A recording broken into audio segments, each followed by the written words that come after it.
Warga Kabupaten Takalar, Sulawesi Selatan, digegerkan dengan aksi percobaan perampokan pada siang bolong.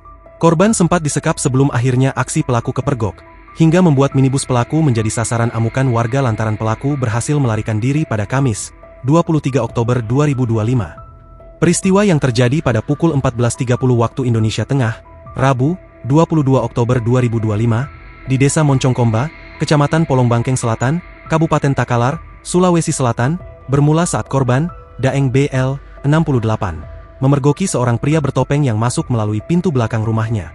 Korban kemudian disekap di dalam kamar oleh pelaku. Namun, aksi itu kepergok oleh menantu korban, HS, 40, yang langsung berteriak meminta pertolongan.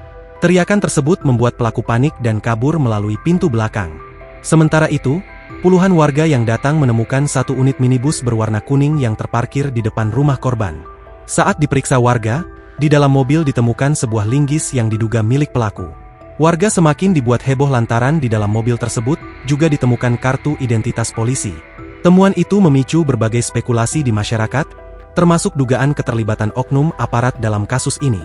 Informasi yang kami terima bahwa ada dugaan percobaan perampokan di Desa Moncongkomba oleh seorang pria yang menggunakan topeng dan bahkan sempat menyekap salah satu penghuni rumah, kata AKP Hatta, Kasat Reskrim Polres Takalar, yang dikonfirmasi Kompas.com melalui sambungan telepon pada Kamis, 23 Oktober 2025. Warga yang geram lantaran pelaku berhasil melarikan diri kemudian melampiaskan emosinya dengan merusak minibus milik pelaku. Aparat kepolisian yang tiba di lokasi kemudian menggelar olah tempat kejadian perkara, dan mengamankan minibus serta linggis milik pelaku sebagai barang bukti. Meski demikian, pihak kepolisian masih melakukan penyelidikan guna mengungkap kebenaran dan menangkap pelaku percobaan perampokan tersebut. Download Tribun X sekarang, menghadirkan lokal menjadi Indonesia.